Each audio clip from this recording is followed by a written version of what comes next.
La chance aux jeunes d'avoir des projets. Le gouvernement nous le promet. J'ai quitté La Réunion par obligation parce que la formation que je voulais faire n'existait pas à La Réunion. Et de toute façon, quand on voit qu'il y a 55% de chômage chez les jeunes, à un moment donné, on est obligé de prendre le large. Moi, je suis parti il y a 3 ans pour suivre une formation en aménagement du territoire. Ma formation était à Aix-en-Provence, donc au niveau du climat et tout, bon, c'était une adaptation plus facile.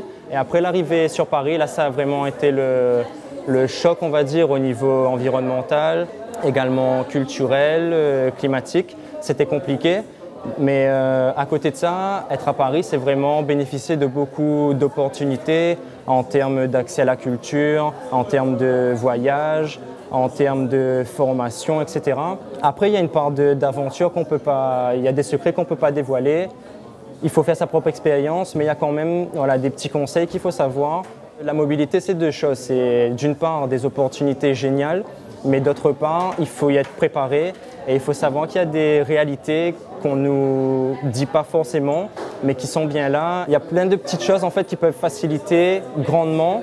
Donc n'hésitez pas à poser des questions, à parler avec les gens, à vous entretenir pour avoir des retours. Et ensuite, vous ferez votre propre idée, mais vous serez préparé. Voilà.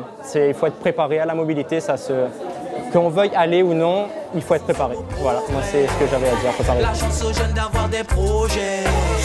Le gouvernement nous le promet. Je suis arrivé en métropole à l'âge de 12 ans. Donc à l'heure actuelle j'ai 32 ans, donc ça remonte un petit peu longtemps. Effectivement, lorsqu'on arrive en métropole à cet âge-là, donc on n'a pas réellement d'objectif ni de stratégie afin de réussir ses études. Donc c'est vraiment un énorme choc culturel, sociétal et organisationnel que nous avons en fait en métropole. Ça a pris énormément de temps de s'organiser, de comprendre en fait la réflexion que nous avons en métropole. Mais je dirais juste une seule chose aux ultramarins, c'est lorsque vous venez en France pour les études, pour ceux qui sont un peu plus mûrs que moi par rapport à moi à mon époque, c'est d'avoir une stratégie. Je le dis en plusieurs points, c'est d'abord une vision. Qu'est-ce qu'on veut d'abord? On veut avoir un bon travail dans un secteur d'activité que vous avez déjà déterminé, d'abord. Donc le contexte dans lequel vous êtes étudiant, vous n'avez pas encore votre examen, vous êtes encore aux Antilles. Regardez vraiment dans quelle situation vous êtes. Vous n'avez pas soit le financement, vous n'avez aucun contact en métropole, le logement, toutes ces choses-là. Il faut vraiment planifier, déterminer le contexte dans lequel vous êtes. Ensuite, les objectifs. Quel est votre objectif? Vous voulez avoir ce poste-là, qu'est-ce qu'il faut pour que vous l'ayez? Donc à ce moment-là, vous passez vos différents diplômes. C'est extrêmement important maintenant pour les ultramarins d'être diplômés. Déjà à l'époque, c'était déjà difficile. Maintenant, il faut absolument être diplômé en ce que vous voulez, mais il faut absolument vraiment diplômé. Il faut avoir surtout une culture du résultat. C'est-à-dire, on a 2, 3 ans, 4 ans, 5 ans, voire 8 à passer. On se dit à chaque étape, où est-ce que j'en suis? Il faut absolument avoir cet objectif-là. Je vous dirais qu'une seule chose, je suis un autodidacte, à titre d'exemple. Je n'étais pas du tout prédestiné à devenir ce que je suis, ou ce que je vais d'ailleurs. À l'heure actuelle, juste pour donner un ordre d'idée, j'ai fait plutôt une filière technique. Et à l'heure actuelle, je suis diplômé maintenant de la plus puissante école de commerce française en Executive Education qui s'appelle l'ESSEC. Donc, je dirais juste une seule chose, c'est à la portée de tout le monde. Simplement, il faut avoir une seule chose, c'est la volonté et la détermination. Il n'y a pas autre chose que ça. Si on veut quelque chose, on ne laisse personne s'arrêter, il faut aller le chercher. On ne va pas vous le donner. On ne va pas vous le donner, il faut juste le prendre. Demandez, très bien, si on vous le donne, tant mieux. Mais sinon, si on ne vous le donne pas, prenez-le. C'est tout ce que j'aurais à dire. La chance aux jeunes d'avoir des projets. Le gouvernement nous le promet. Donc moi, je suis sur Paris depuis déjà 3 ans. Je suis venu de La Réunion pour faire mes études supérieures. Après donc avoir eu mon bac et fait ma prépa, je suis venu dans une école d'ingénieur. J'ai pas eu vraiment le choix vu qu'à La Réunion, on manquait justement, quand je suis parti, de dispositifs qui me permettent de réussir dans ce que je souhaite faire plus tard. Donc on est amené à venir sur Paris par obligation. On ne choisit pas forcément la ville où on va, c'est vraiment par rapport à nos résultats. Arrivé sur Paris, ce qui m'a le plus choqué, c'était de passer à un climat qui était quand même assez rude parce qu'il faisait chaud et qu'on arrive et qu'il fait tout d'un coup assez froid, même si on n'est qu'en automne. Mais ce que je donnerais en tout cas comme conseil aux Réunionnais par rapport au climat, c'est vraiment de ne pas avoir peur parce qu'on s'adapte assez facilement.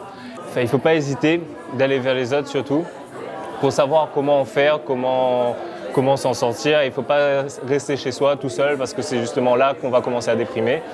Et il faut savoir que quand on arrive sur Paris, on n'est pas tout seul. Il y a plein de personnes, comme là par exemple aujourd'hui, qui sont venues témoigner justement pour vous dire que nous sommes là, nous sommes présents.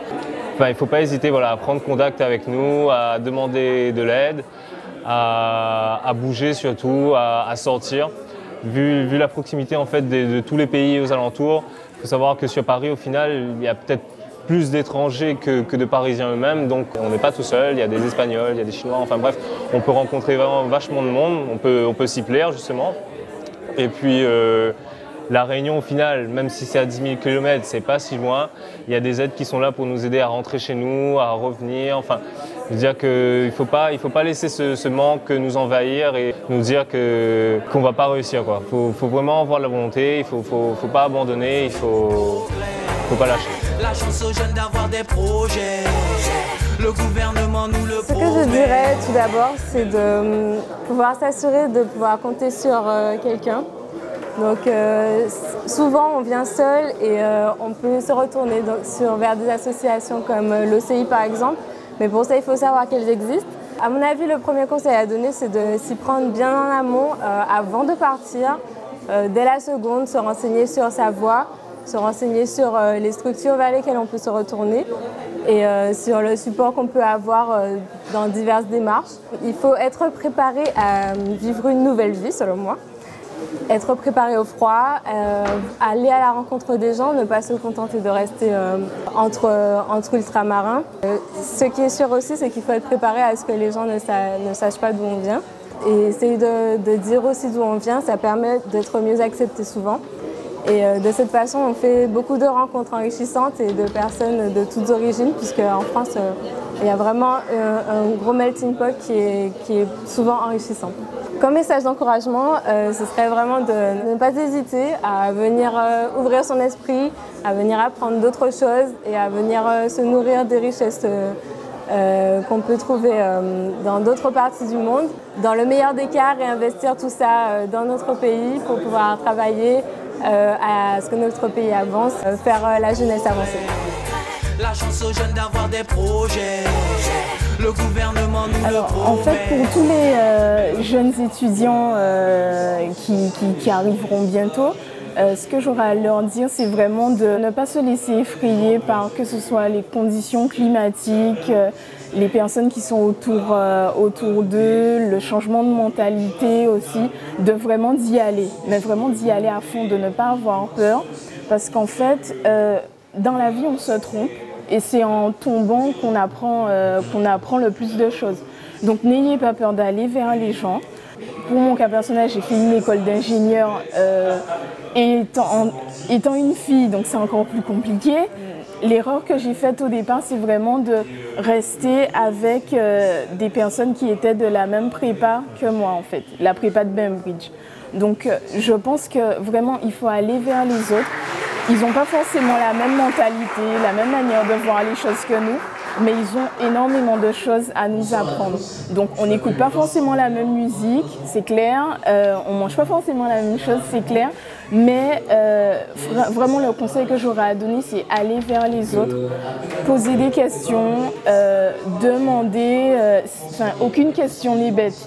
Et en termes de tout ce qui est logement, c'est vraiment de vous y prendre à l'avance. Donc dès que vous savez dans quelle université, dans quelle école vous allez, commencez à chercher sur Internet parce qu'il y a énormément de sites qui sont accessibles et qui vous donneront des informations. Et de ne pas hésiter à contacter des associations, je pense, comme OCI, qui peuvent donner des informations intéressantes. Ensuite, au niveau des études en elles-mêmes, il y a la partie études, il y a la partie amusement. Parce qu'il faut s'amuser, ça c'est clair et net. Moi, je ne vais pas vous dire de ne pas vous amuser, mais restez vraiment concentré sur votre objectif. Et il n'y a aucune raison que ça ne marche pas. C'est difficile, La première année est difficile, la deuxième année est difficile, toutes les années sont difficiles, mais il y en a qui ont réussi, pourquoi pas vous? La chance aux jeunes d'avoir des projets, le gouvernement nous le promet. En quelques mots et quelques conseils pour les futurs étudiants et les nouveaux arrivants, je voudrais dire une chose, la préparation. La préparation, effectivement, c'est la base de tout projet de mobilité. Se préparer, en quoi ça consiste? D'abord à s'informer. S'informer sur la formation qu'il faut suivre, l'établissement dans lequel on sera, de quelles finances dont on aura besoin aussi, et comment se loger. Une fois qu'on a retrouvé et trouvé toutes ces informations, il faudrait penser d'une part à quitter donc, son département d'origine, à arriver sur le territoire métropolitain et à se faire de nouveaux contacts. Des contacts qui vont nous permettre plusieurs choses. D'une part, de nous aider à s'adapter à un nouveau contexte, à une nouvelle ambiance, à de nouvelles façons de vivre, de nouvelles façons de se déplacer. Et donc, on a besoin d'avoir ce qu'on appelle un pied-à-terre en fait, pour pouvoir avoir de l'assurance et prendre pleinement possession de sa mobilité en fait, et notamment de sa mobilité au niveau de sa scolarité, de sa poursuite d'études. Et je pense qu'il est aussi essentiel de faire pourquoi pas partie d'associations. L'important c'est quoi? C'est de se retrouver, de partager d'une part une histoire commune, mais aussi des projets à venir en commun, permettant ainsi de toujours transmettre, comme nous le faisons aujourd'hui, le flambeau, les informations aux générations suivantes, ainsi de suite. Donc je vous conseille à tous de mettre en pratique ces conseils et surtout, bonne chance et bon courage pour la suite de vos études. La chance aux jeunes d'avoir des projets, le gouvernement nous le promet. Ce ne sera pas pour les nouveaux venus, mais c'est pour tous ceux qui veulent entreprendre des études. Je pense qu'en dehors donc, du fait de partir de chez soi ou autre, l'un des premiers obstacles qu'on a, c'est l'obstacle financier. De savoir comment on va financer ses études et du coup, est-ce qu'on n'a pas des rêves qui seront trop grands pour nos moyens. Et souvent, quand on est issu de milieux sociaux un peu, on ne dirait pas défavorisés, mais bon, la classe moyenne ou même les milieux défavorisés, on se dit que ce n'est pas pour nous les études. Et en fait, j'ai envie de leur dire non. Il y a toujours moyen d'arriver là où on veut. Moi, de mon côté, je n'avais pas d'argent pour faire mes études. J'ai fait un prêt. Bon, d'accord, je m'endette sur un moment. Mais ça me permet de faire déjà ma passion, de mener à bien mes rêves. Et en plus de ça, après, de gagner l'argent que je mérite, en fait, tout simplement. Même si pendant un moment, je vais devoir rembourser, mais voilà, quoi. Donc, j'invite, en fait, tous les étudiants, en fait, qui ont vraiment des rêves et qui ont envie de les réaliser, en fait, d'aller au bout et de ne pas se freiner pour l'argent. Et en deuxième conseil, je dirais qu'il n'y a pas que Paris. Il y a beaucoup à faire en province. En province, c'est plus convivial. Ça ressemble un peu plus à chez nous, même si ce n'est pas forcément au niveau de la température, mais au niveau des gens. Ça permet aussi d'avoir un climat de travail qui est meilleur. Et aussi donc des conditions meilleures. Donc voilà, surtout pour ceux qui n'ont pas beaucoup de sous, la province est super. La chance aux jeunes d'avoir des projets, le gouvernement nous le promet. Quand on part quelque part, c'est clair qu'on se renseigne sur l'environnement, sur le mode de vie et tout. Personnellement, moi quand je suis parti, je me suis renseigné sur pas mal de choses. Il ne faut pas avoir peur de se lancer. Effectivement, il y a la barrière, il y a beaucoup de personnes qui l'ont dit, il y a une barrière financière, il y a la barrière de la peur et tout. Mais c'est aussi se dire que c'est une nouvelle vie et qu'on va apprendre de nouvelles choses, sortir de son quotidien et faire autre chose. Voilà. Pour tous les nouveaux arrivants, n'ayez pas peur de faire les choses, de vous lancer. Et surtout, on vient ici aussi pour un but, quoi. Voilà, c'est-à-dire pas forcément se déplacer pour se déplacer, mais voilà, vous êtes ici pour quelque chose. Et si on se déplace quelque part, c'est pour ne serait-ce qu'y arriver, essayer d'y arriver, mais dans de bonnes conditions. Voilà. La chance aux jeunes d'avoir des projets, le gouvernement nous le promet. Il ne faut pas hésiter à venir, puisque venir en France, c'est aussi découvrir les autres, découvrir d'autres cultures. Moi, je suis contente d'être venue, de rencontrer des Bulgares, des Africains, enfin, vraiment une ouverture culturelle. Après, le conseil que je donnerais, c'est d'être persévérant, puisque parfois, ne serait-ce que la météo ou même les fêtes de fin d'année, ça peut être assez dur de se retrouver tout seul. Donc il faut être entouré, avoir des amis. Donc si vous venez, pas forcément tout seul, mais avec des amis qui sont de la même génération, de la même promotion, ne pas hésiter à garder contact via Facebook, aller en province, les voir s'ils sont dans d'autres villes. Vraiment, Moi, je pense que ce qui m'a permis de tenir, c'est le réseau, les contacts, les amis avec lesquels je suis venue. Je pense qu'il faut se préparer à connaître des difficultés, ne serait-ce que pour trouver un logement, savoir que ses parents sont loin. Donc, il faudra trouver le logement parfois tout seul. Si la chance que les parents viennent vous aider, donc c'est vraiment parfait. Mais trouver un logement, c'est pas évident.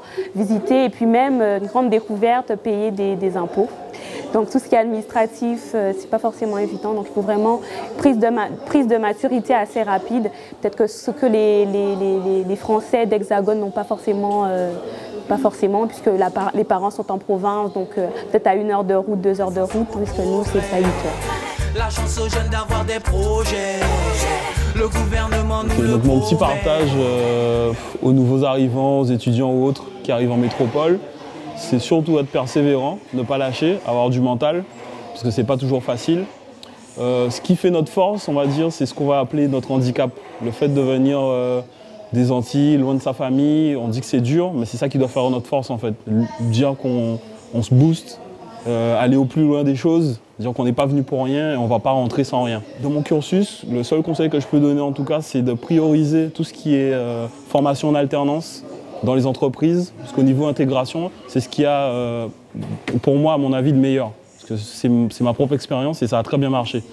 Donc tout ce que je peux dire, c'est ça, c'est l'alternance, aussi bien au Bac+2 au-delà, mais ça marche très très bien. Donc, voilà. La chance aux jeunes d'avoir des projets. Le gouvernement nous le promet. Moi, pour ma part, j'ai quitté l'île de la Réunion, donc après un Bac+2. Donc, je suis venue ici m'installer pour mon Bac+3 et continuer jusqu'au Master 2. Et j'ai intégré une superbe école, donc pour moi, c'était vraiment une chance de venir ici et d'intégrer la Sorbonne. Mais par contre, il y a eu pas mal de difficultés. La Sorbonne, c'est une école très réputée, mais blanc, donc il n'y a que des Parisiens très bourgeois, donc c'est parfois assez dur à vivre quand on vient d'arriver sur Paris. On se retrouve avec des gens qui sont un peu braqués, qui disent mais d'où tu viens, qu'est-ce que tu fais?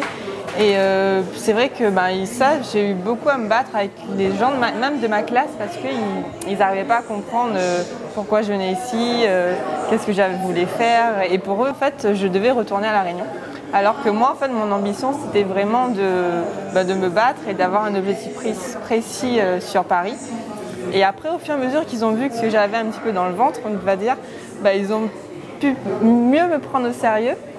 Et du coup, ils ont commencé à me connaître réellement et commencé à voir que j'avais aussi des bonnes compétences à valoriser. Et là, ils ont commencé à dire « mais oui, mais c'est pas bête ce qu'elle fait, il faudrait peut-être voir aussi avec elle ce côté-là, ce côté-là ». Si vous avez un objectif, c'est vraiment de continuer, même s'il y a plein de gens qui vous disent « non, c'est pas ça, pourquoi tu fais ça ?» C'est vraiment de continuer vers un objectif bien précis. La chance aux jeunes d'avoir des projets. Le gouvernement nous Alors moi, ce que je pourrais conseiller pour les jeunes, c'est surtout d'aller au bout de leur objectif, de s'accrocher, parce qu'il y a beaucoup de situations qui ne sont pas forcément faciles. On peut tomber sur des gens parfois qui n'aiment pas notre fonctionnement, mais moi, je me suis adapté quand même par rapport à tout ça. J'ai ma famille qui m'accompagne aussi de temps en temps, même s'ils sont loin, mais ils m'appellent souvent au téléphone, ils me donnent des conseils pour m'accrocher et tout. Mais surtout pour ceux qui viennent poursuivre le même chemin ou différemment, de s'accrocher vraiment fort. Certains jeunes ont des bons amis aussi, de s'accrocher, mais vraiment des bons amis, parce que ça sert aussi pour s'entraider, même mentalement. Et puis voilà. La chance aux jeunes d'avoir des projets. Le gouvernement nous le promet. Moi, quand je suis arrivé, j'étais un peu... Paris, ça me faisait un peu peur. Et donc, ce qui m'avait rassuré, c'était de rencontrer des Réunionnais qui étaient déjà installés, qui avaient déjà réussi. Et donc, ils m'ont plus rassuré sur le cas, ce qu'ils sont devenus. Et donc, au-delà de cela, j'ai eu des petites anecdotes, bien sûr. Je suis arrivé dans le métro, je ne savais pas c'était quoi. Je voyais plein de lignes de métro partout. Je me disais, comment on fait pour circuler là-dedans? Ensuite, j'ai pu rencontrer des difficultés pour le logement et tout. J'ai payé des agences près de 400 € pour juste avoir une liste de personnes à contacter. Donc ça, très bon conseil, je vous déconseille de faire ça parce que ça sert vraiment à rien.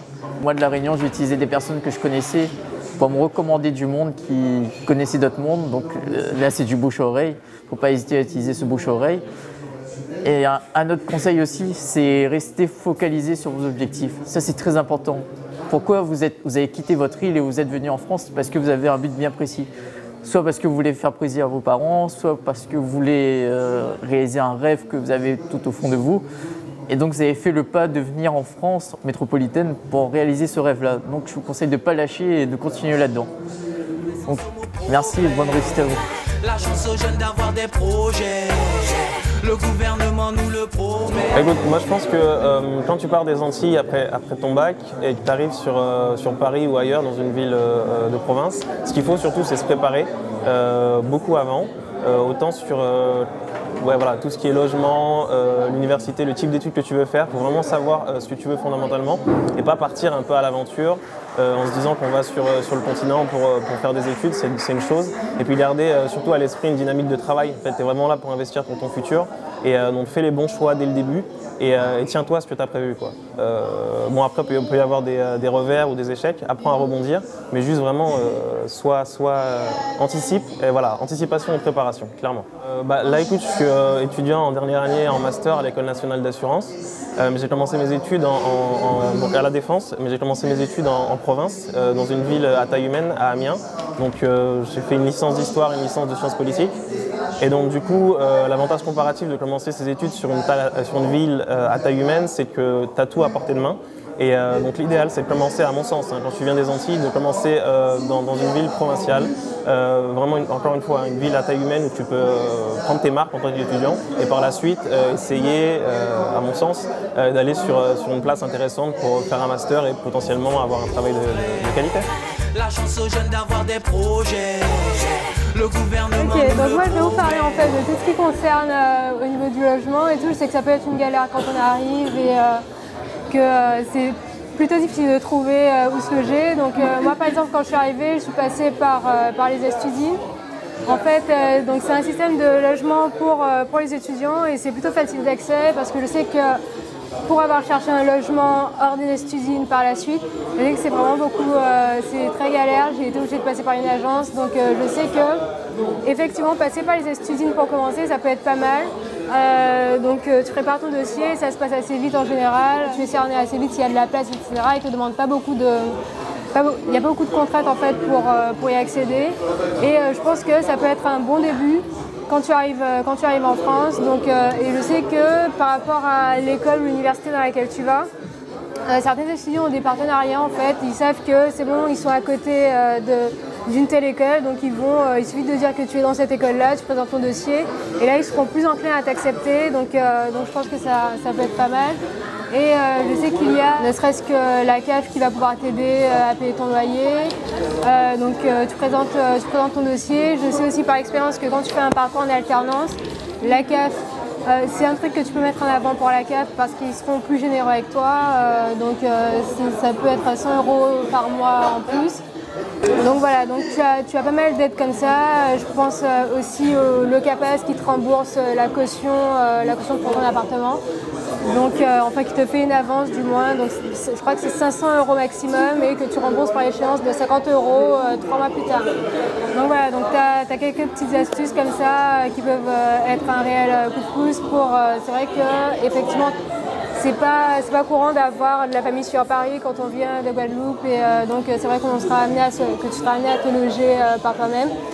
Donc il y a des petites astuces comme ça qui peuvent être pas mal et aussi bon si tu ne veux pas passer par les Estudines, tu peux aussi passer par de particulier à particulier. Aussi par une agence, c'est vrai que c'est plus sûr mais ça revient à cher, donc par rapport à tes moyens, c'est vraiment voilà, tu as plusieurs options, donc tu te renseignes sur le net, il y a le site sologer.com si tu veux passer par une agence qui est vraiment pas mal. Donc voilà, en fait, c'est en gros ce que je peux te dire pour te loger. La chance aux jeunes d'avoir des projets, le gouvernement nous voilà, il y a plusieurs points effectivement qui sont à soulever quand des étudiants montent ici et souvent pour la première fois. Comme Aurélie le disait, des fois c'est des problèmes de logement, ça peut être d'autres problèmes, des problèmes financiers. Moi, de mon expérience, parce que bon, quand même le cursus étudiant, on va dire, ça fait un petit moment que je l'ai laissé, mais bon, c'est important de s'exprimer là-dessus parce que, comme on dit, c'est notre jeunesse qui font notre avenir. Donc forcément, il faut vraiment qu'ils fassent au mieux, quoi. Donc moi, ça serait plus pour un étudiant qui vient la première fois ici, moi qui suis depuis une dizaine d'années, c'est pas forcément facile. Déjà, il y a des problèmes de climat. Genre, l'acclimatation, c'est très difficile. Il y en a, ça peut vraiment peser sur eux, peser sur leur cursus même, sur leur cursus scolaire. Donc voilà quoi, donc c'est pas évident, je ne sais pas vraiment ce qu'on peut faire pour pallier à ce genre de choses, mais je pense que s'il y a possibilité, déjà ça serait bien d'être bien entouré.